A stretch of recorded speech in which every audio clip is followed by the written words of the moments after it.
encontramos reunidos una vez más para continuar con el estudio de Apocalipsis. Como han visto ustedes, ya hemos avanzado en varias clases, ya tenemos 10 clases cumplidas y hemos cubierto prácticamente más de la mitad del libro. Pero antes de empezar a desarrollar, los voy a invitar a que me acompañen en una oración para que Dios nos guíe en todo momento, en toda su palabra y en esta enseñanza. Por favor, inclinemos nuestros rostros. Señor, te damos gracias por esta noche, te damos gracias, Señor, porque tú eres el único que nos guía en nuestra vida, Señor. Tú eres la verdad, tú eres la vida, Señor. Tú eres quien ha extendido el camino y abierto la puerta, Señor. Nosotros hemos elegido y te hemos elegido a ti, mi Dios Todopoderoso, para que guíes nuestras vidas, Señor, y en esta enseñanza seas tú iluminándonos y dándonos la sabiduría y el entendimiento que necesitamos para comprender el verdadero mensaje de tu palabra. Te lo pido, Señor, en el precioso y maravilloso nombre de nuestro Señor Jesucristo. Amén y amén. Hermanos, hasta el día de hoy hemos desarrollado 10 clases de Apocalipsis y eso implicó que hemos cubierto prácticamente 12 y yo diría que con el capítulo que vamos a abrir, parte de ello ya lo hemos hablado, el capítulo número 13. Vamos a iniciar esta clase haciendo un análisis de una porción del capítulo 13 y la demás la vamos a describir muy rápidamente porque ya lo hemos mencionado y ya lo hemos hecho. Como ustedes van a ver, el libro de Apocalipsis tiene una característica y es que en todo momento está mencionando ángeles. Esto es una de las maneras en que Dios nos está mostrando cómo Él trabaja. Él trabaja a través de sus ángeles. Hemos visto toda clase de denominaciones. Ángeles fuertes, solo la palabra ángel, no ángeles que tienen copas, ángeles que tienen trompetas, ángeles que tienen, no, que de una u otra manera cubren una comisión, que están deteniendo los vientos, que sabemos que son conflictos, guerras. Y por eso es importante siempre tomar en cuenta esto. De todas maneras, el libro de Apocalipsis corresponde a una revelación directa de nuestro Señor Jesucristo, como está escrito en el capítulo 1, versículo 1 de este maravilloso y bienaventurado libro, como dice la propia palabra. Además, es necesario que nosotros recibamos el mensaje central, porque el mensaje central se ha venido repitiendo desde Mateo 24, ¿no? Marcos 13, Lucas 21 y siempre la respuesta, la primera respuesta que nuestro Señor Jesucristo nos da: mira que nadie os engañe. Porque el engaño es la manera en que el enemigo va a trabajar para poder retirarnos del camino de Dios. El enemigo no está aquí solo para querer acabar con tu vida física. El enemigo lo que quiere es robarte de la vida eterna, quitarte del camino de Dios, quitarte la fe que tienes en nuestro Señor Jesucristo, porque esa es la idea de él. Quiere reemplazar a Jesucristo en ese puesto, en ese camino, quiere ser Dios. Por eso anticristo no solo significa que está contra Cristo, sino también que quiere el sitio de Cristo, que quiere la adoración de Dios. Y lo hemos visto cuando hemos analizado el libro de Daniel y que ahora vamos a hacer algunas referencias porque comenzamos a tocar los temas que de una u otra manera tienen que ver con las historias que ya hemos estudiado. Los invito a que observemos, este es el último cuadro. Nos vamos a seguir moviendo durante esta clase en este mismo ambiente. No vamos a salir todavía del tiempo de lo que es el Apocalipsis y vendría a ser el inicio del milenio con nuestro Señor Jesucristo. Este es el panorama genérico en el que nos hemos venido moviendo durante todos estos estudios y es el desarrollo principal de lo que es la semana 70 de Daniel, que es el inicio del Apocalipsis, los 7 años de Apocalipsis divididos en 2 de 3 años y medio cada uno, conocidos como tribulación y gran tribulación. Ahora, quiero recordarles que vimos en la clase pasada con respecto a lo que es la interpretación de Apocalipsis en cuanto a la identificación de la palabra mujer, porque hemos visto que hay 4 mujeres que se nombran en el Apocalipsis y como muestro en esta figura, Estas mujeres que son Jezabel, que está asociada con las falsas profecías y las falsas enseñanzas, la gran ramera, que está asociada con la falsa religión, la iglesia, que está asociada como la esposa del Cordero, y la mujer vestida de sol, como lo hemos explicado en la última clase, que vendría a ser el pueblo judío. Y lo comparamos con lo que estaba escrito en Génesis, cuando la interpretación en la Biblia la hace para José, ¿no? Cuando José tiene el sueño, entonces nosotros vemos cómo José nos explica que soñó el sol, soñó la luna y 11 estrellas que se inclinaban hacia él. Eso quiere decir, porque él era la estrella número 12, es exactamente los mismos elementos, pero de una manera interpretativa, que nos está diciendo: esto es el pueblo judío.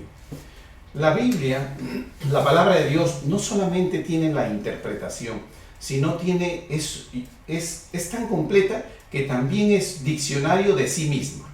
Cuando nosotros vamos a querer obtener una definición de qué es lo que significa, también no de manera interpretativa, sino de manera explicativa, expositiva, nos va a decir qué significa en forma literal. Y vamos a empezar este estudio para que en el momento debido les voy a explicar cómo la Biblia trabaja. Apocalipsis capítulo 13, vamos a ver del versículo 1 y 2. Les pido por favor que me acompañen con sus Biblias y se ubiquen en este capítulo 13, versículos 1 y 2. Sabemos que este capítulo 13 nos habla de las dos bestias. Y hemos dicho y hemos hablado de que la primera bestia es el anticristo y la segunda bestia es el falso profeta, y acá lo identifica. La primera bestia o anticristo, que nosotros usamos este vocabulario de anticristo en Apocalipsis, vuelvo a insistir, no está identificado como anticristo, sino solo como primera bestia. Pero el falso profeta sí tiene esas dos cualidades de nombrarla como segunda bestia y como falso profeta. Y observen ustedes cómo se escogió el nombre de falso profeta para que identifiquemos por dónde y cómo va a venir el engaño a la iglesia.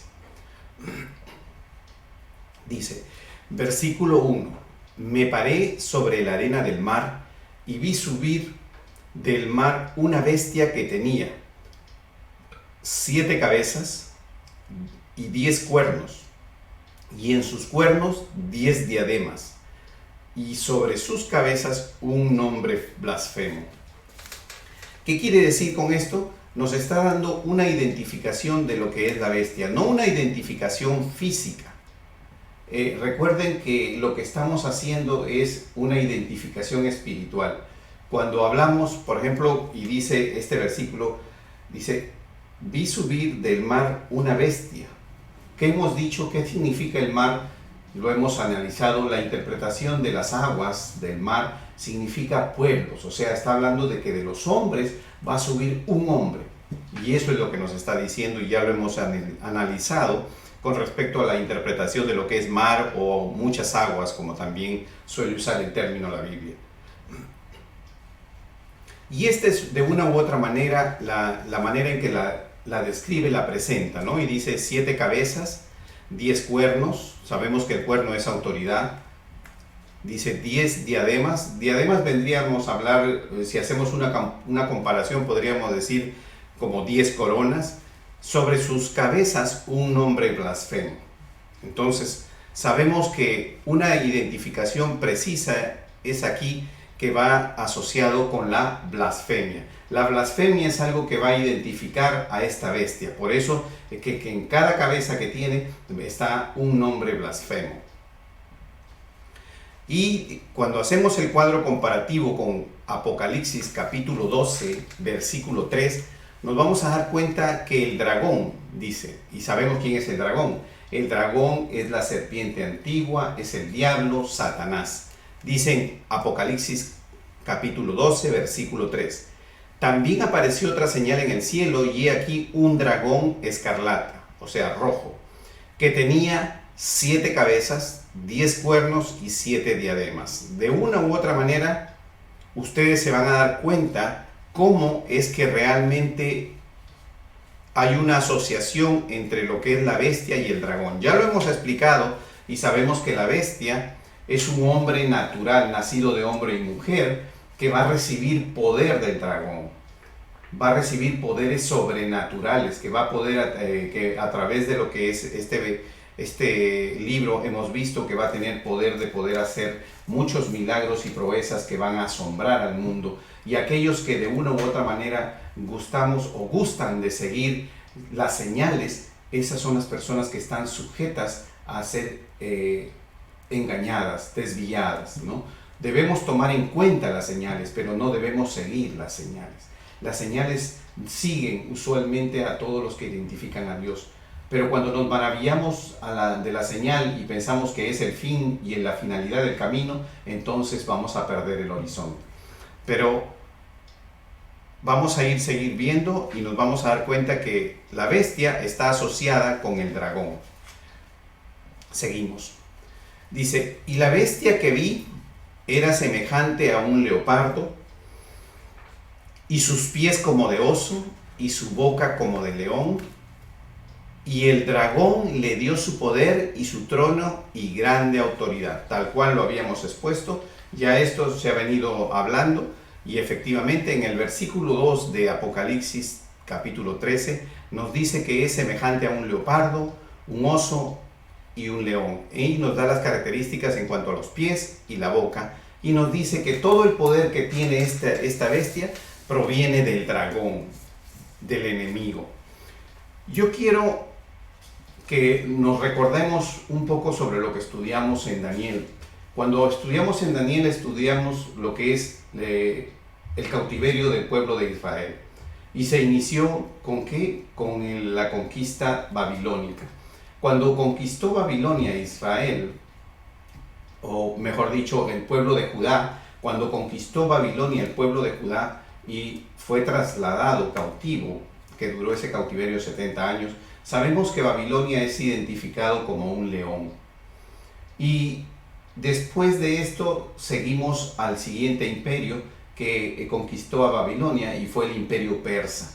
Y sabemos que el imperio persa en la Biblia lo identificamos como un oso. Y después viene el imperio de Grecia, que está identificado como un leopardo. Si ustedes se dan cuenta, en este versículo que hemos leído está invertido. Empezamos con el leopardo, seguimos con el oso y terminamos con el león. Y la conquista fue león, oso, leopardo. Pero lo que ahora nos quiere decir tiene un aspecto estrictamente espiritual, y lo vamos a explicar para que ustedes lo puedan entender. Vamos a ir analizando lo que significa aquí ser como un leopardo, tener los pies como de oso y la boca como de león. Todo esto vamos a analizarlo en este momento.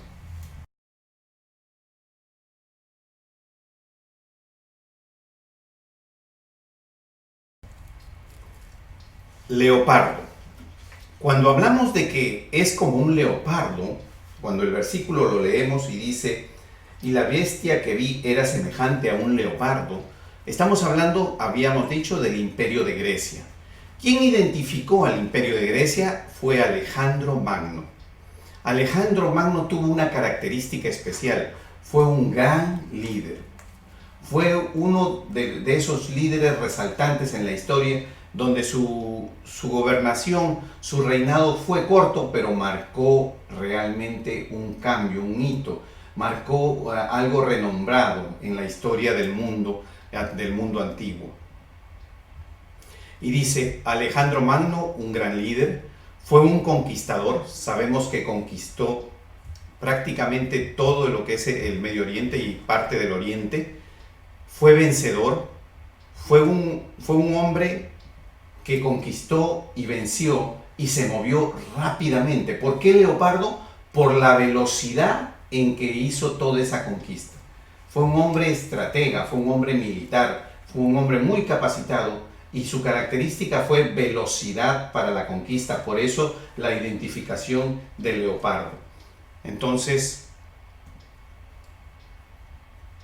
y sabemos que nadie lo detuvo. Él terminó la conquista y murió joven. Murió aproximadamente a los 33 años, producto de una enfermedad. él fallece y su gobierno, su reinado es dividido, su imperio es dividido entre los 4 generales que lo seguían. Ahora vamos a trasladar esa identificación en lo que es la primera bestia, el anticristo, porque en esto es lo que estamos ahorita, y vamos a ver que el anticristo, entonces, ¿cuál será cuando dice la palabra que y la bestia que vi era semejante a un leopardo? ¿Qué quiere decirnos? Quiere decir que será un líder, será un gran líder, y el gran líder que está por venir es el líder que va a comandar el orden mundial. Será un conquistador. ¿Por qué? Primero porque hará una coalición con 10 reinos. Sabemos en la palabra que dice que derribará a 3 y será vencedor por 3 años y medio. Él es el engañador y nadie podrá detenerlo. Él entrará, como dice cuando estudiamos el caballo blanco, el primer caballo blanco, que significa el caballo del engaño, que dice viene venciendo y vencerá. Será vencedor durante ese tiempo, porque la palabra dice que se le ha concedido una libertad total y perseguirá a los santos, dice, no, y los vencerá. Entonces vemos que al igual que el imperio de Grecia en Alejandro Magno, este líder también será un conquistador, porque va a conquistar todos los países del mundo, va a tener un liderazgo. Después de eso, dice, va a tener facultades de técnicas y tácticas de guerra y administración, diplomacia, traerá la paz en el Medio Oriente e Israel. Eso es algo que realmente está asociado con el anticristo, porque sabemos que el engaño es lo que lo va a identificar. Y al igual que el imperio de Grecia, fue un gran estratega, un gran militar, que tuvo mucha técnica y mucha táctica y tuvo que tener una excelente administración de los ejércitos en la época de Alejandro Magno. ¿Por qué? Porque si usted tiene muy buena técnica y muy buena táctica en guerra, puede conquistar los pueblos con el elemento de lo que es materias de guerra. Pero si usted no tiene una buena administración para poder suplir a esa tropa con vestimenta, suplir a esa tropa con armas, suplir a esa tropa en cuanto a las necesidades personales, y entonces toda esa maquinaria de administración tiene que venir de la ciudad central, tiene que venir de donde tiene su sede central y tiene que tener apoyo.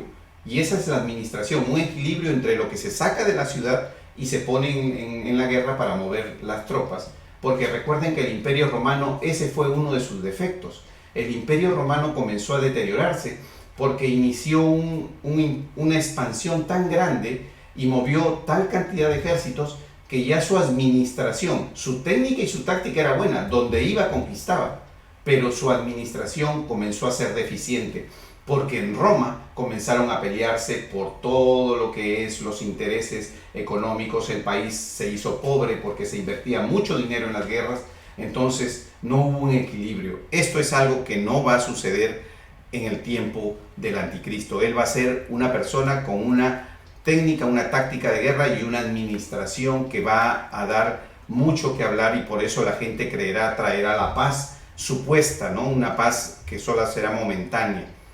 En realidad no es una paz real. Dice, con velocidad, porque su dominio total será por 3 años y medio y será imparable, nadie podrá vencerlo durante este tiempo. Exactamente como fue Alejandro Magno, va a ser un gobierno veloz porque solo tiene 3 años y medio para moverse libremente sin que pueda ser detenido. Porque sabemos que cuando pasamos al momento de la gran tribulación y este hombre, este líder, este anticristo, esta bestia, se muestre como lo que realmente es cuando haga la abominación desoladora en el templo, entonces se iniciará el proceso y el periodo de los juicios de la ira de Dios. Y él comenzará a ser combatido hasta que al final, sabemos, será vencido por nuestro Señor Jesucristo. ¿Se dan cuenta entonces? Cuando hemos comparado a lo que es leopardo, nos hemos dado cuenta de que efectivamente, espiritualmente, el hombre que va a venir va a tener las mismas características del hombre que estuvo en ese entonces en el Imperio de Grecia. Continuamos. Por eso es que la palabra dice, será como leopardo. Y dice, pies como de oso. Cuando hablamos de pies, ¿hablamos de qué? De movimiento, de camino. Eso es lo que nos está diciendo. ¿Y qué fue el imperio Persia? El imperio persa o el imperio de Persia fue un imperio concesivo. Permitieron que todos los judíos retornasen a su tierra. ¿Recuerdan? Permitió la reconstrucción del segundo templo y de los muros de Jerusalén. Permitió que se reinicie la adoración al Dios de Israel. Era respetuoso de los dioses. Por eso que lo hemos asociado también con el ecumenismo. Reinicia la adoración al Dios de Israel y se reinician los sacrificios a Dios. Miren ustedes estas características de lo que es el imperio de Persa cuando tiene el dominio sobre lo que era el pueblo de Judá en el cautiverio. Ellos son los que facilitan el retorno. ¿Para qué? Para la reconstrucción del templo, para la adoración a Dios y el sacrificio a Dios. Y con esto, ¿qué ganó?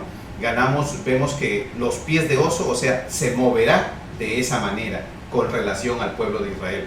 Recuerden que la profecía que estamos analizando tiene que ver exclusivamente con el pueblo de Israel.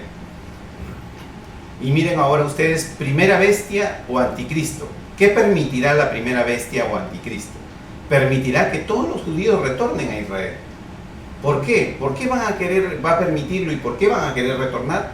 Porque casualmente él va a implantar la paz, va a permitir la reconstrucción del tercer templo. Y cuando se cuando se dé la reconstrucción del tercer templo, se va a reiniciar la adoración al Dios de Israel en el templo y se van a reiniciar los sacrificios. Entonces, el pueblo judío va a querer retornar. ¿Para qué? Va a querer retornar para poder cumplir con todo lo que la ley de Moisés pedía. Es realmente sorprendente cómo la definición que le hace cuando dice pies como de oso en la palabra, realmente está diciendo, este será el movimiento que tendrá la bestia. Nos está informando y nos está diciendo que en el pueblo de Israel, que es donde realmente es el reloj profético y es todo alrededor de esto, ¿qué va a suceder? Los judíos van a retornar.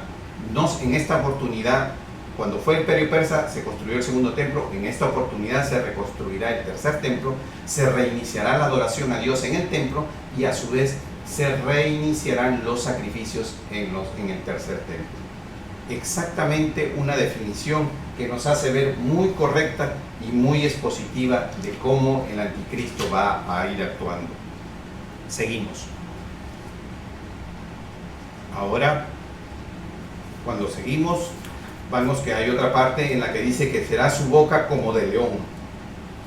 Recuerden ustedes que Babilonia tenía como identificación al rey Nabucodonosor. ¿Quién era el rey Nabucodonosor? Nabucodonosor era un líder con un gran ego. Se hizo una estatua, una imagen de oro. ¿Recuerdan cuando él ordena que todos doblen rodilla ante la imagen? Ese es el punto espiritual. Y aquí ya vamos dándonos a conocer lo que es la Babilonia espiritual. La Babilonia espiritual es querer robarle la adoración a Dios. ¿Por qué? Porque esto hizo Babilonia. La Babilonia espiritual es aquella que quiere tomar dominio por sí misma. Es la que quiere ser como Dios. ¿Recuerdan la historia de la Torre de Babel? La Torre de Babel es el lugar donde se construyó todo lo que es el imperio de Babilonia. Ahí se inició este imperio, esta ciudad, y se inició con la Torre de Babel. Y ahí, ¿qué es lo que quiso hacer el hombre? Quiso alcanzar el cielo, porque quiso tener dominio sobre el cielo, sobre cómo Dios era. Y Dios, ¿qué hizo? Descendió, dice, y confundió sus lenguas, ¿no? Y fueron ellos dispersados. Pero así es como es la Babilonia espiritual, porque cuando lo mencionemos más adelante y comenzamos a ver lo que es la Babilonia que ha sido ya destruida, cuando habla la palabra de Dios de la Babilonia, no habla de la Babilonia física, sino habla de la Babilonia espiritual. Entonces tenemos que ir extrayendo los elementos que de una u otra manera nos van a identificar esta Babilonia. Y esos son, número uno, adoración a una imagen. Eso es lo que impone la Babilonia espiritual. La Babilonia espiritual quiere hacer dominio por sí mismo y quiere lograr y conseguir el sitio de Dios, lograr ser como Dios, construir una torre tan alta para ver y tener el dominio de todo. Dice, se identifica también este rey por hablar, por su forma de hablar, resalta su obra con altivez y orgullo. Este es otra de la identificación del rey Nabucodonosor, es altivo y orgulloso. Ustedes, cuando hemos estudiado Daniel, recuerdan cuando él sueña este sueño del árbol y pide una explicación, y Daniel le da la explicación del sueño, y él le dice, es que serás por ser altivo, va a hacer que le va a ser quitado el reino, y va a vivir por 7 años como si fuera un animal en el bosque. Y cuando él se arrepienta y levante los ojos al cielo y reconozca que Dios, del Dios Todopoderoso, el Dios de Israel, es el único y es el que hace todas las cosas, entonces se le devolverá todo. Y así mismo sucedió. Y esa será otra de las características de esta bestia, porque esto es lo que identifica la Babilonia de ese entonces: altivez, orgullo. Todo aquel que habla con altivez y orgullo está de una u otra manera fuera de los caminos de Dios, porque Dios mira de lejos al altivo. Así dice la palabra. Y atribuye todos los logros a su habilidad y esfuerzo personal. No reconoce a Dios en su obra. Y cuando hablo de reconocer a Dios en su obra, no es mencionar a Dios. Yo puedo mencionar a Dios, pero no le doy el crédito a Dios. Me doy el crédito a mi esfuerzo, a mi estudio, a lo que yo puedo conseguir como hombre, y no es eso. Esto es para darle el crédito de todo lo que nosotros tenemos, hacemos y logramos, es de Dios, porque Él es el que nos sustenta y Él es el que nos abre las puertas. Dice, a todo aquel que no le obedece y lo adora, le corta la cabeza. Observen otra característica de ese entonces. Este rey era que es identificado como un rey muy malo, muy duro en ese entonces. Tenía una característica: todo aquel que no lo adora a él, no lo reconoce o no le obedece, él le cortaba la cabeza. Recuerden que cuando Daniel es llevado a la casa de los eunucos y él pide por favor que se le dé solamente agua y vegetales por 10 días para que pueda demostrarle al que lo estaba sustentando con la alimentación de que eso era suficiente y que no tenía él que comer la comida del rey, no quería contaminarse con la comida del rey. ¿Qué le dice el primer jefe de los eunucos cuando tiene esta entrevista? Le dice, yo no puedo hacer eso, porque si yo hago eso, el rey me corta la cabeza. Esa era la característica de este reinado babilónico. Se le cortaba la cabeza a todo aquel que no obedecía. ¿Y qué es lo que tenemos ahora en este tiempo del Apocalipsis? Igual manera, y lo vamos a ir viendo. Y su hablar era amenazante e infunde temor todo el tiempo. Eso es lo que no infunde el temor que hablamos, temor de Dios, sino lo que infunde es un temor de miedo. Infunde miedo todo el tiempo. Ahora, la primera bestia. Vamos a aplicar esta definición cuando dice boca como de león. Es un líder amador de sí mismo. O sea, será un líder altivo con mucho ego. Hará su propia imagen. También se va a hacer su propia imagen. Está escrito y lo vamos a leer. Y no solo eso, sino que dice que se le dará facultades especiales que podrá hablar la imagen. ¿Para qué? Para perseguir y matar a los santos de Dios. Dice, será un orador, un exhortador. Declarará que todo lo que se logra es a mérito de sus habilidades y sus esfuerzos. He ahí que hará señales y prodigios para convencer al mundo, dice. Motivará que lo obedezcan y lo adoren, porque dice la palabra, y claramente lo vamos a ver más abajo, quien no adore a él o a la bestia o a la imagen de él, ¿qué es lo que le pasará? Morirá. ¿Y cómo morirá? Se le cortará la cabeza. Esos son los tiempos finales, los tiempos duros que se van a vivir. Observen ustedes cómo realmente estamos identificando todas las cosas que tienen que ver con lo que habíamos expuesto en este versículo número 2. Y dice, infundirá terror cuando se manifieste como el anticristo después de los 3 años y medio. Efectivamente, infundirá temor. ¿Por qué? Porque hará guerra contra los santos y buscará matarlos. Hermanos, como ustedes pueden ver, en este segundo versículo hemos podido lograr ver cómo la palabra de Dios nos hace ver a nosotros quién es el anticristo, qué características tiene, qué es lo que nos está diciendo, qué es lo que va a ser el anticristo. Y nos da la referencia, por eso nos dice, será como leopardo, como oso y como león, con ciertas características en cada uno de estos animales. Por eso nosotros es necesario conocer la palabra, porque una de las principales cosas que debemos hacer para poder combatir al enemigo es conocer a nuestro enemigo. Y si no conocemos a nuestro enemigo y no conocemos lo que va a hacer, entonces ¿cómo podremos pelear? ¿Cómo podremos resistir? ¿Cómo podremos hacer? Debemos conocer. Por eso el Señor se preocupó de identificar que diga, será como leopardo, con pies de oso y boca de león. Nos está diciendo, para todo aquel que lee la palabra, bienaventurado, porque sabrá qué es lo que hará, cómo actuará como un hombre militar, un líder, cómo actuará desde el punto de vista con respecto a la parte religiosa y cómo actuará con respecto a lo que es su dominio o fuerza o presión contra los santos.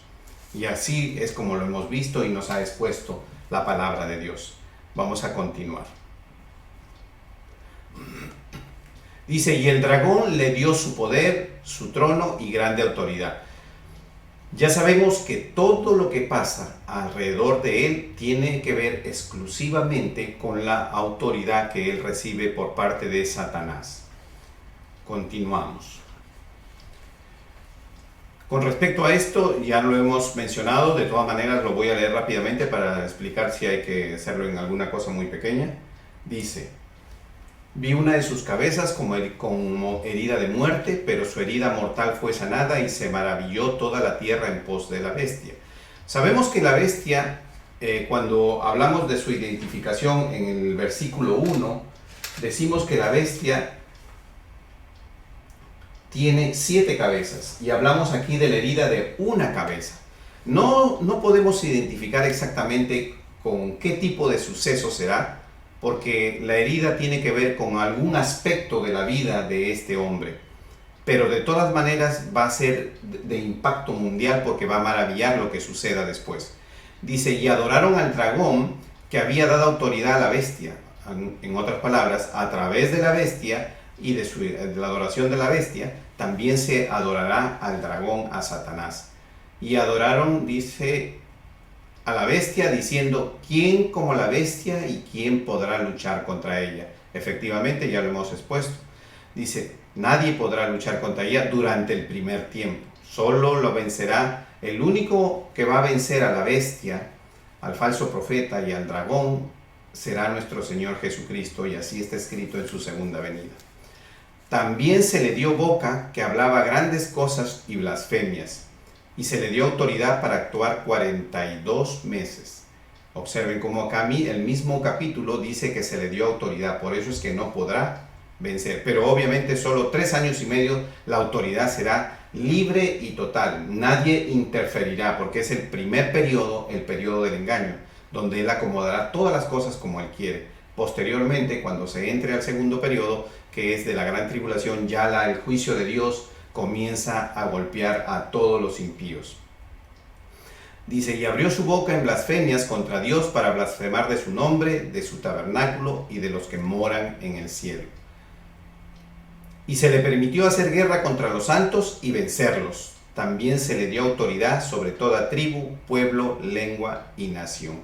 Esto nos dice que será ¿quién? El líder mundial que comandará todas las naciones impías, todos aquellos que de una u otra manera se asociaron a él, poniéndose la marca de él, su nombre de él o el número de su nombre de él. Dice, y lo adoraron todos los moradores de la tierra cuyos nombres no estaban escritos en el libro de la vida del Cordero, que fue inmolado desde el principio del mundo. Si alguno tiene oído, oiga. Si alguno lleva en cautividad, va en cautividad. Si alguno mata a espada debe ser muerto. Aquí está la paciencia y la fe de los santos. Observen ustedes cómo es que el Señor nos está diciendo a nosotros que realmente estas cosas van a suceder, pero nosotros debemos poner toda nuestra fe, toda nuestra confianza en nuestro Señor Jesucristo, porque de eso se trata. Y Él, aún a todos aquellos que van a participar en este periodo y van a sufrir esta persecución, estas muertes, Él está diciendo con paciencia, con perseverancia, con fe, manteniéndose, sosteniéndose de la mano de nuestro Señor Jesucristo y con Él, sin dejarse imponer esa marca que nos separa de Él, que nos asocia con la bestia, no dejándonos marcar, nosotros tendremos y lograremos esa corona de vida eterna que el Señor nos va a entregar. Seguimos. Dice, ahora vamos a seguir en el mismo capítulo, vamos a leer del 11 al 18. Después vi otra bestia que subía de la tierra y tenía 2 cuernos, semejantes a los de un cordero, pero hablaba como dragón. Observen ustedes cómo esta otra bestia, de una u otra manera, lo trata de presentar que tenía 2 cuernos semejantes a los de un cordero. Y sabemos que como falso profeta que es, va a engañarse, va a incluirse como si fuera un profeta de Dios. Por eso es que será un falso cordero. Tendrá 2 cuernos semejantes a un cordero. Y sabemos que los corderos, de una u otra manera, están identificando a lo que son los hijos de Dios. Pero hablaba como dragón. Y ejerce toda la autoridad de la primera bestia en presencia de ella, y hace que la tierra y los moradores de ella adoren a la primera bestia cuya herida mortal fue sanada. También hace grandes señales, de tal manera que aún hace descender fuego del cielo a la tierra delante de los hombres. Observen ustedes cómo tiene este poder de hacer estas grandes señales. Y engaña a los moradores de la tierra con las señales que se le ha permitido hacer en presencia de la bestia, mandando a los moradores de la tierra que le hagan imagen a la bestia que tiene la herida de espada y vivió. Y se le permitió infundir aliento a la imagen de la bestia para que la imagen hablase e hiciese matar a todo el que no lo adorase. Por eso nuestro Señor Jesucristo, la palabra de Dios, siempre nos ha motivado a que no nos hagamos imagen de nada que esté en el cielo, de nada que esté en la tierra, ni debajo de la tierra. No imágenes de hombres, no imágenes de cosas, no imágenes de animales. ¿Por qué esa advertencia? Esa advertencia es para evitar después asociarnos con imágenes que nos van a traer la muerte espiritual. Porque la manera en que Él va a tratar de hacer las cosas es usando imágenes. ¿Por qué va a usar imágenes en el último tiempo? Porque durante toda la historia de los años, entonces vamos a recoger, nos vamos a dar cuenta que si ciertas religiones, ¿no? o ciertas creencias han ido usando imágenes. Entonces el hombre se acostumbra, el hombre tiene por sí ser tradicionalista. Cuando el hombre comienza a ser tradicionalista, comienza a tomar una costumbre y la repite por 6 meses seguidas, automáticamente la asume como suya y la comienza a repetir mecánicamente. Esto es lo que sucede realmente en este periodo tan largo que se nos ha expuesto a través de la palabra de Dios, como el hombre siempre tiende a hacerse una imagen. Lo vemos desde la época del Éxodo, cuando Moisés sacó al pueblo de Egipto, y vemos cómo tratan siempre todo el tiempo de hacerse una imagen. No importa si es el pueblo de Israel, no importa si somos ahora los cristianos o los que nos llamamos cristianos, no importa. Siempre estamos tratando de hacer una imagen. Y el Señor nos ha pedido que no nos hagamos imágenes. ¿Para qué? Para evitar caer en esto. para evitar que pensemos que es normal ir e inclinarnos ante una imagen. Por eso el Señor advierte y nos advierte el engaño que vamos a sufrir y que será por ese medio, por ese sistema de imágenes. Y dice acá, versículo 14, y engaña a los moradores de la tierra con las señales que se le ha permitido hacer en presencia de la bestia. O sea, que esta vez nos confirma aún más que las señales son las que van a engañar. ¿Y a qué señales se refiere? A señales que tienen que ver con cosas extraordinarias, sobrenaturales, que usualmente el hombre se asombra y quiere seguirlas.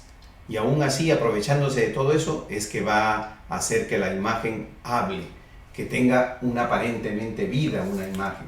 Y recuerden que si nosotros vamos y buscamos, vamos a encontrar que aún tenemos registrado en internet que hay personas que han manifestado que la imagen lloró, la imagen habló, la imagen sudó, o diferentes características humanas. Y eso tiene que ver en relación directa con lo que lo estamos leyendo ahora. Dice, versículo 16, y hacía que todos, pequeños y grandes, ricos y pobres, libres y esclavos, se les pusiese una marca en la mano derecha o en la frente. Observen que da primero dos lugares, mano derecha o en la frente. Y que ninguno pudiese comprar ni vender, sino el que tuviese la marca, que no sabemos específicamente a qué tipo de marca se refiere porque no la identifica, solo dice la marca. Otro es el nombre de la bestia o el número de su nombre. El nombre de la bestia tampoco lo tenemos identificado hasta el día de hoy porque no sabemos cómo se llama la bestia o cómo se le va a llamar a la bestia, y consecuentemente no podríamos saber el número de su nombre porque sabemos que en el idioma hebreo las letras también tienen un número.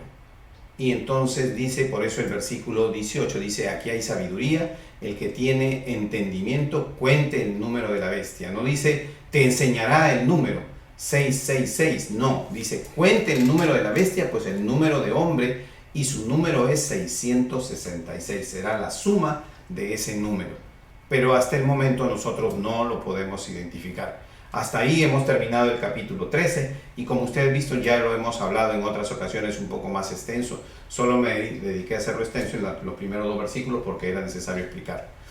El capítulo 14. En el capítulo 14 nosotros vamos a ver que dice el cántico de los 144,000. El capítulo 14 de Apocalipsis es un capítulo que nos da tres partes.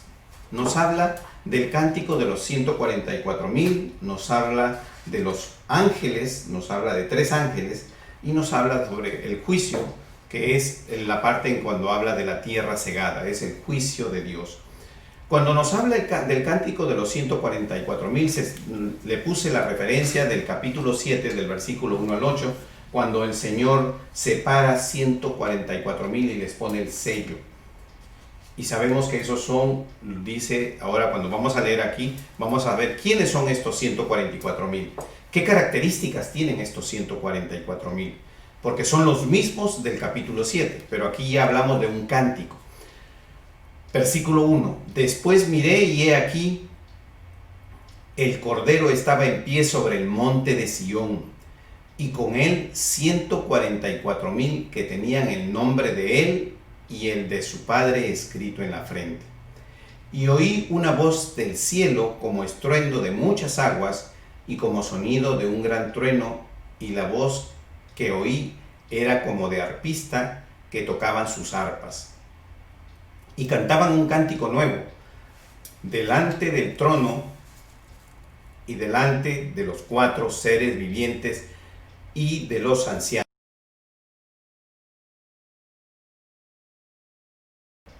Y nadie podía aprender el cántico, sino aquellos 144,000 que fueron redimidos de entre los de la tierra. Estos son los que, observen ustedes, porque aquí tenemos un detalle más. Tuvimos el detalle en lo que es el capítulo 7 del versículo 1 a 8. ¿De dónde salieron estos 144,000? Pero ahora vamos a leer y nos va a decir qué características tienen estos 144,000. Dice, estos son los que no se contaminaron con mujeres, pues son vírgenes. Estos son los que siguen al Cordero por donde quiera que va. Estos fueron redimidos de entre los hombres. Quiero hacer una aclaración aquí, porque no quiero que se tome como una mala interpretación. Recuerdan que hemos hablado de lo que es tener una mala interpretación, es cuando uno quiere hacer interpretaciones en forma personalizada que no están registradas en la Biblia. Por ejemplo, cuando hablamos de este versículo del capítulo 14, del versículo 4, y dice, estos son los que no se contaminaron con mujeres, pues son vírgenes, no significa que cuando uno se casa, uno se contamina, el hombre se contamina cuando está con la mujer, o que la mujer es una persona que realmente no es de bien, ¿no? O sea, es contaminante para el hombre. No, de ninguna manera.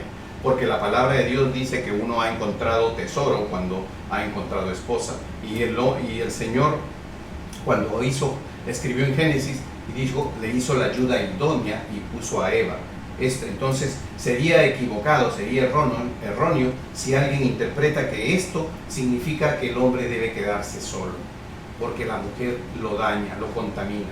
No es correcta la interpretación si eso se quiere decir. Lo que quiere decir aquí en realidad simplemente es que eran hombres de una condición especial, se quedaron solos. ¿Por qué? Porque tenían ese poder que dice Pablo, que lo cita en su palabra, de abstinencia. Entonces ellos se quedaron vírgenes porque tenían ese control. Recuerdan que nuestro Señor Jesucristo dijo, hay quienes los hacen eunucos y hay quienes se hacen eunucos, o sea, y no se refiere a que haya un corte físico, sino que levantan un compromiso y se hacen eunucos por motivo de la palabra de Dios. Esos son aquellos que deciden no unirse a una mujer y mantenerse vírgenes. ¿Para qué? Para efectos de ser el servicio, entregarle el servicio a Dios. Eso no significa en ningún momento que esto sea mejor y que lo otro no sea lo adecuado. De ninguna manera. Ambos caminos son correctos, unas son unas opciones y otras son otras. Así como hay sacerdotes, hay ujieres, hay aquellos que de una u otra manera hacen un servicio a Dios en un tipo los otros hacen en otra manera. Somos un cuerpo, diferentes funciones, un solo fin. De eso se trata, y quería aclarar para que no haya razón de una confusión o un mal entendimiento con relación a ello. Seguimos leyendo. Dice, no se contaminaron con mujeres, pues son vírgenes, o sea, son separados para Dios por voluntad propia. Estos son los que siguen al Cordero por donde quiera que va. Estos fueron redimidos de entre los hombres. ¿Qué quiere decir redimidos? Que fueron comprados. ¿Qué quiere decir? Que eran hombres. O sea, no estamos hablando de hombres superdotados que no eran pecadores. Eran pecadores como nosotros, como ustedes y como yo. Pero lo que pasa es que estos hombres pusieron mucho de ellos, ¿para qué? Para mantener una vida santa, santificada al Señor. Por eso fueron redimidos, porque ¿qué dice la palabra? Por cuanto todos pecaron, han sido excluidos de la gracia de Dios, y tenemos que aceptar a nuestro Señor Jesucristo, quien nos la restablece. Dice, y son tomados como primicias para Dios y para el Cordero, y en sus bocas no fue hallada mentira, pues son sin mancha delante del trono de Dios. Esto es algo que también nosotros vamos a ver. Realmente estos hombres, estos 144,000, eran hombres íntegros, hombres que levantaron compromisos con Dios y que mantuvieron ese cumplimiento. Imagínense ustedes, hombres que no solamente tuvieron una habilidad, una habilidad, un manejo, un dominio de la abstinencia sexual, sino que además no esbozaron mentira. Eran hombres donde siempre se hallaba verdad en sus bocas. ¿Qué significa? Que eran hombres que no andaban haciendo en conversaciones excesivas, porque dice la palabra que quien mucho habla, yerra. ¿Eso qué quiere decir? Que no podrían ser hombres de mucho hablar. Si algo tenían que hablar era predicar el Evangelio de Dios. Por eso es que podemos ver que eran hombres realmente que nosotros vemos aquí de una manera especial. En sus bocas no fue hallada mentira, pues son sin mancha delante del trono de Dios. Y como ustedes ven, el Señor no perdió ninguno. En el capítulo 7 los sellas a estos hombres para que se conviertan en los predicadores del Evangelio de este periodo de gran tribulación, y después vemos que los 144,000 están con él. Es algo que nosotros podemos tomar como una garantía, que nunca vamos a perder, que el Señor no deja que nadie se le pierda, que a todo aquel que llamó y escogió y eligió, el Señor lo conserva, porque dice la palabra, nadie podrá ser arrebatado de las manos de Dios. El enemigo no tiene ese poder. Entonces, continuamos. Este mismo capítulo 14 nos habla del mensaje de los 3 ángeles. Como ustedes van a ver, ya como he mencionado, mucho tiene que ver los ángeles en el detalle y en el desarrollo de lo que es el Apocalipsis. Los ángeles son los mensajeros de Dios, son los que actúan y se cumplan las cosas que Dios ha escrito en su palabra para que así sea en los últimos tiempos. Dice, versículo 6, vi volar por en medio del cielo otro ángel que tenga el evangelio eterno para predicarlo a los moradores de la tierra, a toda nación, tribu, lengua y pueblo.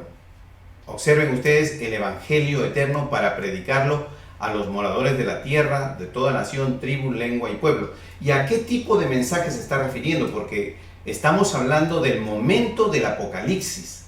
Estamos hablando del momento de la gran tribulación, porque cuando ya hablamos sobre la intervención de los ángeles, ya entramos en el periodo de la ira de Dios, en el periodo de la gran tribulación.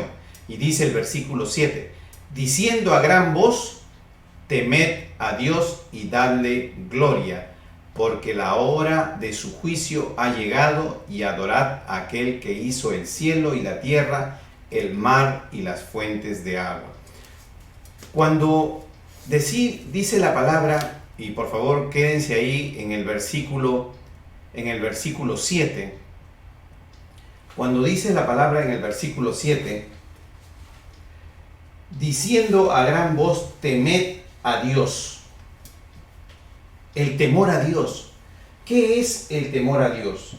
He tenido la oportunidad muchas veces de hacer esa pregunta en diferentes clases que he impartido y he recibido muchas respuestas válidas que tienen coherencia con la palabra de Dios.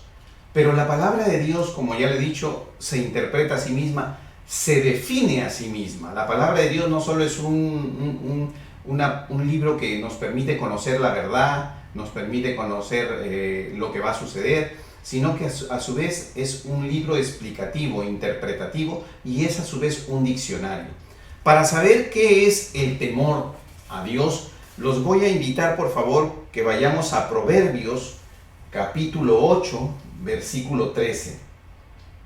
Por favor, acompáñenme a Proverbios capítulo 8, versículo 13.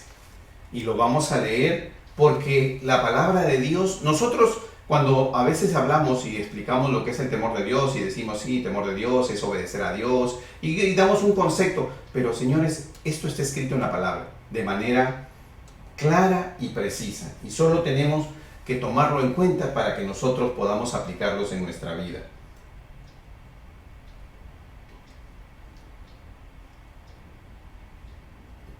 Proverbios 8, capítulo 13. El temor de Jehová es aborrecer el mal, la soberbia y la arrogancia, el mal camino y la boca perversa aborrezco. Observen ustedes cómo la palabra de Dios nos dice exactamente el concepto de lo que es el temor de Jehová, diciendo a gran voz, temed a Dios. O sea, el ángel predica el evangelio que dice: aborrezcan el mal, rechacen el mal, aléjense del mal, no sean soberbios, no sean altivos, humíllense ante Dios, porque el altivo, que dice la palabra de Dios, de lejos mira al altivo. Todo aquel que es altivo no es de Dios. Por eso dice: temor de Jehová, aborrece el mal, la soberbia y la arrogancia. La arrogancia es esa manera de una u otra manera de presentar esa soberbia y andar expresándola, andar manifestándola, ya sea con tu boca, con tus actos, con tu manera de ser. Todo eso nos está diciendo: sepárense del mal, sepárense de la soberbia, sepárense de la arrogancia, de la altivez, porque no es de Dios. A todos aquellos que hacen eso no están teniendo temor de Dios. Y que dice que es necesario para que nosotros seamos redimidos tener temor de Dios. Dice: el mal camino, nos apartemos también del mal camino. No querramos andar haciéndole mal al hermano, no querramos andar envidiando lo que tiene y tratando de ser obstáculo en lugar de querer ser bendición. Dice: y la boca perversa aborrezco. No levantemos falsos testimonios, boca perversa. No levantemos falsos delitos, falsos testimonios, falsas historias. No hablemos en contra del hermano. No hablemos cosas que no son ciertas. Hablemos la verdad. Eso es lo que nos está diciendo. Eso es. ¿Y el que termina diciendo? Aborrezco esto. Ese es el temor. Entonces, cuando queremos interpretar este versículo 7 y dice: diciendo a gran voz, temed a Dios, Él ha dicho: apártate del mal, no seas altivo, no seas soberbio. ¿Se dan cuenta? No hables cosas malas, no hables contra el hermano, y darle gloria a Dios. Reconoce, porque ahí es donde va a venir y entra la humillación. Reconoce en tu corazón, para que tu boca pueda hablar lo que hay en tu corazón. Que dice la palabra que de lo que la abundancia del corazón habla la boca. Y si solo hablamos mal, si solo hablamos altivez, si solo hablamos cosas malas, cosas perversas, entonces eso tenemos en nuestro corazón. Por eso dice: darle la gloria, porque la hora de su juicio ha llegado, y adorad a aquel que hizo el cielo y la tierra, el mar y las fuentes de las aguas. Eso es lo que se llama temor de Dios, y ese es el evangelio que se va a predicar en ese momento. Por eso dice: eso es lo que este ángel, este primer ángel, cuando vuela de esta historia del capítulo 14. Seguimos. Segundo ángel, ¿no? En la palabra no está especificado, yo aquí he especificado segundo ángel. Vamos a entrar a la imagen para que podamos ir captando. Segundo ángel, versículo 8. Otro ángel le siguió diciendo: ha caído Babilonia, ha caído Babilonia, la gran ciudad, porque ha hecho beber a todas las naciones del vino del furor de su fornicación. Recuerdan que les hablé de la Babilonia espiritual. ¿Por qué? Porque Babilonia ya no existe como ciudad. No tratemos de identificar una ciudad que tenga que ver específicamente con lo que era Babilonia en ese entonces, que es Irak, el país de Irak ahora, sino que se está hablando de la Babilonia espiritual. ¿Y qué es lo que identificaba? Dije, la Babilonia espiritual identificaba la idolatría, la adoración a imágenes. Entonces, cuando una u otra manera ya estamos hablando de que ha caído la Babilonia, la gran ciudad, estamos hablando en esa ciudad donde ¿qué hubo? Hubo mucha idolatría. Eso es lo que nos está diciendo.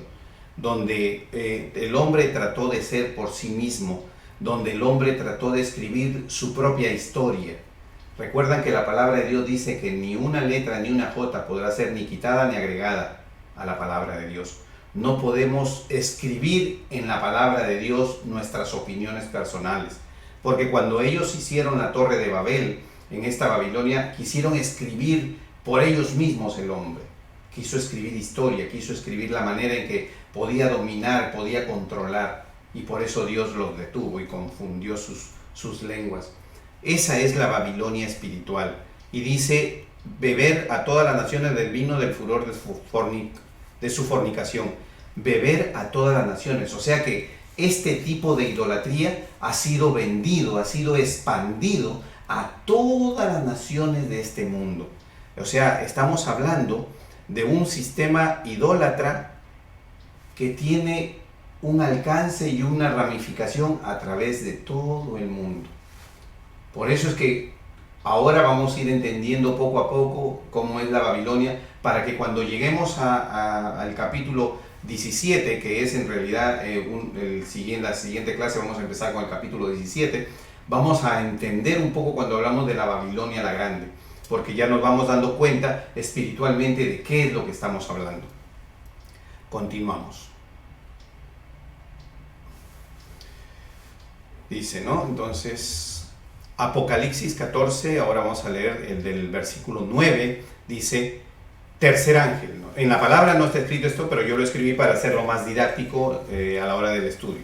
Y el tercer ángel lo siguió diciendo a gran voz, si alguno adora a la bestia y a su imagen y recibe la marca en su frente o en su mano, él también beberá del vino de la ira de Dios, que ha sido vaciado puro en cáliz de su ira, y será atormentado con fuego y azufre delante de los santos ángeles y del Cordero. Y el humo de su tormento sube por los siglos de los siglos. Y no tienen reposo de día ni de noche los que adoran a la bestia, a su imagen, ni nadie que recibe la marca de su nombre.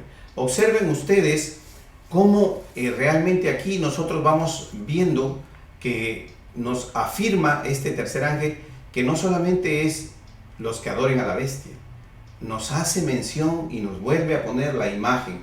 ¿Por qué nos pone la imagen? Porque es importante, porque la imagen es el medio que se está usando. Y dice, aparte de esto, también nos hace ver sobre la marca que será dada en la frente y en la mano. Ya hemos hablado qué tipo de marca será y todas las características. Y todos aquellos que hagan esto, que reúnan, ya sea que adoren la bestia, la imagen, o se pongan la marca, ellos serán, ¿qué cosa? Serán apartados, porque no se podrán ser y recibirán el tormento de Dios. Dice, aquí está la paciencia de los santos.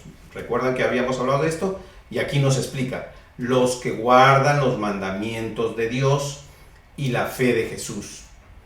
Oí una voz que desde el cielo me decía, escribe, bienaventurados de aquí en adelante los muertos que mueren en el Señor. Sí, dice el Espíritu, descansarán de sus trabajos porque sus obras con ellos siguen. ¿Te das cuenta? Aquí ya está hablando de todos aquellos que de una u otra manera, han sido muertos en este periodo de Apocalipsis. Recuerden que todo este tiempo que estamos hablando de Apocalipsis. Y en este tiempo de Apocalipsis es bienaventurado todo aquel que muera en el Señor.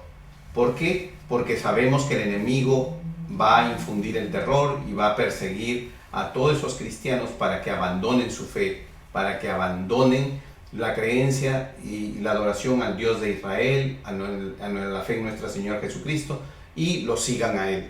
Entonces es una bienaventuranza para todos aquellos que mueran en ese tiempo. Y con eso el Señor nos está diciendo, confiad que yo he vencido al mundo. Eso es lo que nos está diciendo, porque ya nos está diciendo que descansarán de sus trabajos porque sus obras con ellos siguen. ¿Se dan cuenta? Y así hemos visto la segunda parte de este capítulo 14, que es de los tres ángeles, que es una advertencia. Y de ahí viene la última parte de este capítulo 14, que dice, la tierra es cegada. Estos últimos versículos nos va a hablar sobre lo que realmente es el juicio de Dios, y dice, versículo 14, miré y he aquí una nube blanca, y sobre la nube uno sentado semejante al Hijo del Hombre, que tenía en la cabeza una corona de oro y en la mano una hoz aguda. Cuando nosotros vemos aquí, dice el Hijo del Hombre, podemos recordar en la época en que Jesús reunió a sus apóstoles. Cuando Jesús reunió a sus apóstoles antes de partir, dice que Él fue levantado en una nube blanca. Fue levantado y una nube blanca lo recibió. y así se fue. ¿Y qué dijeron estos ángeles? Así como lo vieron irse, así mismo vendrá. Exactamente nos está diciendo aquí sobre la segunda venida y nos dice: mire aquí una nube blanca, sobre la nube uno sentado semejante al Hijo del Hombre, o sea, nuestro Señor Jesucristo, que tenía en la cabeza una corona de oro y en la mano una hoz aguda. Y del templo salió otro ángel, clamando a gran voz al que estaba sentado sobre la nube: mete tu hoz y ciega, porque la hora de cegar ha llegado, pues la mies de la tierra está madura. Si hablamos del Hijo del Hombre, y hablamos de que el Hijo del Hombre va a meter su hoz para cegar, estamos hablando ya de la segunda venida de Cristo, de lo que es la batalla final en la segunda venida de Cristo, la batalla de Armagedón, donde nuestro Señor va, dice, y vamos a seguir leyendo para explicarlo: y él que estaba sentado sobre la nube metió su hoz en la tierra, y la tierra fue cegada. Y salió otro ángel del templo que estaba en el cielo, teniendo una hoz aguda. Y salió del altar otro ángel que tenía poder sobre el fuego. Y llamó a gran voz al que tenía la hoz aguda, diciendo: mete tu hoz aguda y vendimia los racimos de la tierra, porque sus uvas están maduras. Y el ángel arrojó su hoz en la tierra y vendimia la vida de la tierra y echa las uvas en el gran lagar de la ira de Dios. Y fue pisado el lagar fuera de la ciudad, y del lagar salió sangre hasta los frenos de los caballos, por 1600 estadios. ¿Qué es lo que nos está diciendo aquí? Nos está diciendo la batalla de Armagedón. Sabemos que esa fecha, ya hemos visto que van a ser convocadas las aves, dice, para que coman carne de reyes, de príncipes, de todos aquellos que van a quedar muertos. Y como dice acá: y el ángel arrojó su hoz, dice, y fue pisado el lagar fuera de la ciudad, porque sabemos que la batalla va a ser en ese monte Megiddo, en el lugar que es conocido como Armagedón. Ahí será, y nuestro Señor Jesucristo, así como dice la palabra, que los gentiles, que no se refiere a nosotros, sino porque ya la iglesia fue raptada, sino a todos aquellos impíos que, dice, hollarán la ciudad. ¿Qué significa hollar la ciudad? Pisotear la ciudad. Él mismo también, ¿qué hará? Dice, y fue pisado el lagar, él también los pisará, dice, porque él los vencerá, y la sangre subirá hasta los frenos de los caballos. Imagínense ustedes, aquí nos está diciendo el Señor: el juicio de Dios ha llegado y el vencedor es nuestro Señor Jesucristo. Nos está diciendo: no te preocupes, porque Dios ha ya vencido al mundo, a Satanás. Y esto es el capítulo 14. El capítulo 14, de una u otra manera, nos ha presentado a nosotros lo que vendrían a ser, si tomamos lo que es la referencia de los 144,000, todos aquellos que hemos guardado los mandamientos de Dios, estaremos con nuestro Señor Jesucristo, tal cual los 144,000. Todos aquellos que de una u otra manera hemos temido a Dios conforme al temor que está definido en Proverbios 8, capítulo 8, versículo 13, también estaremos con Dios. Todos aquellos que hemos tenido paciencia y somos bienaventurados y moriremos en esa etapa, también estaremos con Dios. Todo aquel que siga con Él, y todo aquel que adore a la bestia, todo aquel que adore, que se deje poner la marca en la frente o en la mano, o que tenga cualquiera de estas características, como es el nombre o el número, entonces todos esos serán ese día pisoteados, y su sangre llegará a los caballos, como dice la palabra aquí, hasta los frenos de los caballos. Así hemos expuesto el capítulo 14. Ahora, cuando vemos el capítulo 15, nos vamos a dar cuenta que el capítulo 15 tiene que ver con algo que ya hemos venido estudiando. El capítulo 15 nos muestra a nosotros, dice, los ángeles con las 7 postreras plagas. ¿Qué es lo que nos quiere decir cuando nos dice los ángeles con las 7 postreras plagas? Ya lo hemos estudiado, porque de una u otra manera lo vamos a leer para exponerlo. Dice, y vi en el cielo otra señal grande y admirable, 7 ángeles que tenían las 7 plagas postreras. Como ustedes ven, siempre tenemos a los ángeles presentes en todo lo que es el cumplimiento de la palabra de Dios. Creo que no existe otro libro que tenga la mención de tantos ángeles trabajando en todo lo que es el tiempo final, el tiempo apocalíptico, el tiempo de la semana 70 de Daniel, porque en ellas se consumaba la ira de Dios. Vi también como un mar de vidrio mezclado con fuego, y a los que habían alcanzado la victoria sobre la bestia y su imagen y su marca y el número de su nombre, en pie sobre el mar de vidrio con las arpas de Dios.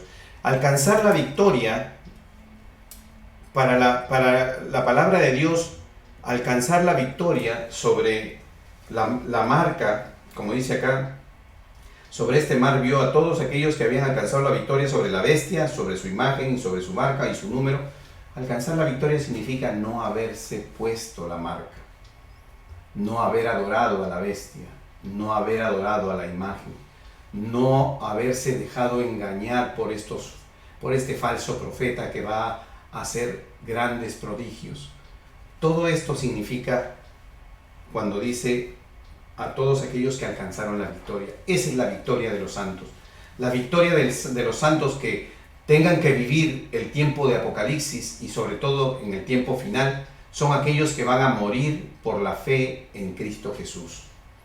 Van a morir adorando al Dios de Israel, reconociendo a nuestro Señor Jesucristo como su amo y su Señor. Por eso es la victoria. La victoria es porque no logrará el enemigo ponerte su marca ni desviarte de tu camino. A eso se refiere.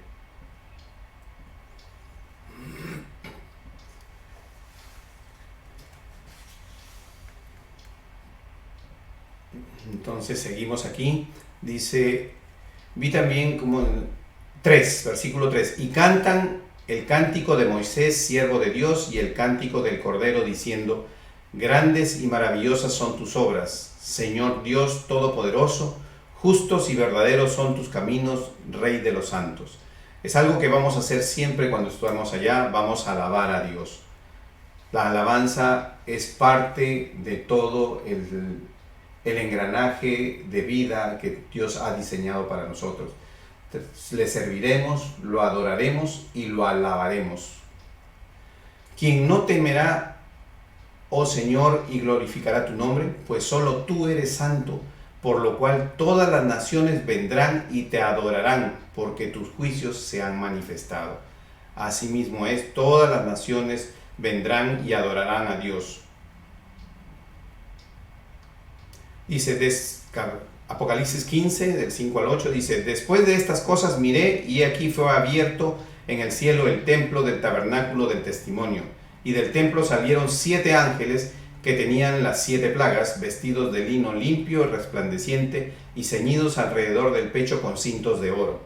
Y uno de los 4 seres vivientes dio a los 7 ángeles 7 copas de oro, llenas de la ira de Dios, que vive por los siglos de los siglos, y el templo se llenó de humo por la gloria de Dios y por su poder. Nadie podía entrar en el templo hasta que se hubiese cumplido las 7 plagas de los 7 ángeles. Cuando estamos hablando ya de las 7 plagas, estamos hablando de lo que es las 7 copas. Ya nosotros hemos estudiado el cuadro, ¿recuerdan este cuadro? Hemos hablado ya de las 7 trompetas, las 7 copas, hemos hablado de los 7 sellos, y a eso se refiere ya este capítulo. Por eso es que ya aquí yo hice un resumen rápido de lo que el Apocalipsis 16 nos habla sobre las 7 plagas, ¿no? Que son realmente las 7 copas de Dios, las 7 últimas copas. Y eso es lo que nos está diciendo, ¿no? Habla de las úlceras malignas y pestilentes, el mar se convierte en sangre, los ríos y las fuentes de agua se convierten en sangre también, el sol quema a los hombres, el trono de la bestia y su reino lo cubrió de tinieblas, se mordían de dolor, el 6º ángel derramó su copa en el gran río Éufrates, y ya sabemos que este se secó, entonces hubo relámpago, y todo esto tiene que ver exclusivamente con el juicio de Dios. Por eso, hermanos, en este tiempo que nosotros hemos venido analizando y hemos visto, no me detengo más en el capítulo 16 porque ya lo hemos estudiado, ya lo hemos revisado, pero lo hago mención para poder cubrir todo. Ya hemos avanzado hasta el capítulo 16. Lo importante de este estudio que estamos terminando esta noche es de que hemos empezado a entender lo que es la Babilonia espiritual. Esto es un punto que debemos tomar en cuenta porque vamos a aplicarlo para la siguiente clase en el capítulo 17 cuando abramos el estudio, ¿no? Entender qué es realmente la Babilonia espiritual, porque estamos hablando de la idolatría de ese entonces, porque eso es lo que buscó Nabucodonosor, lo que el hombre trató de hacer por sí mismo como hombre, trató de escribir, de hacer, de construir paralelo a Dios, y eso es algo que no se permite. La palabra de Dios es clara. Cuando nosotros leemos Lucas 11:23 y dice, el que no está conmigo, ¿qué dice? Está contra mí. Así dice la palabra, el que no recoge, desparrama. Lucas capítulo 11, versículo 23. Quiero terminar con este versículo para que nosotros tomemos en cuenta las cosas que Dios tiene para nosotros y lo que Él nos está pidiendo. Nos está pidiendo el Señor a nosotros que constantemente lo sigamos, que constantemente hagamos las cosas como realmente tienen que ser, porque de lo contrario vamos a perder. Que dice Lucas capítulo 11, versículo 23. El que no es conmigo, contra mí es. El que conmigo no recoge, desparrama. Es un versículo duro, pero es un versículo cierto. No hay término medio, hermano. El Apocalipsis es una bienaventuranza, conocerla, y el Señor nos está diciendo, solo hay dos familias, o la de Dios o la del diablo. Solo estamos con Él o estamos contra Él. O recogemos con Él o desparramamos. No hay término medio, hermano. No hay cristianos a medias. No podemos ser cristianos a medias. Te invito a que reflexiones esta noche. Te invito a que concientices tu corazón para que sigamos el cumplimiento de la palabra de Dios conforme a lo que Él manda. Con esto he terminado esta noche. Les doy gracias por su atención y los invito el próximo martes a las 8:30 de la noche. Gracias por acompañarnos. Y descubrí que todo obra para bien y que al final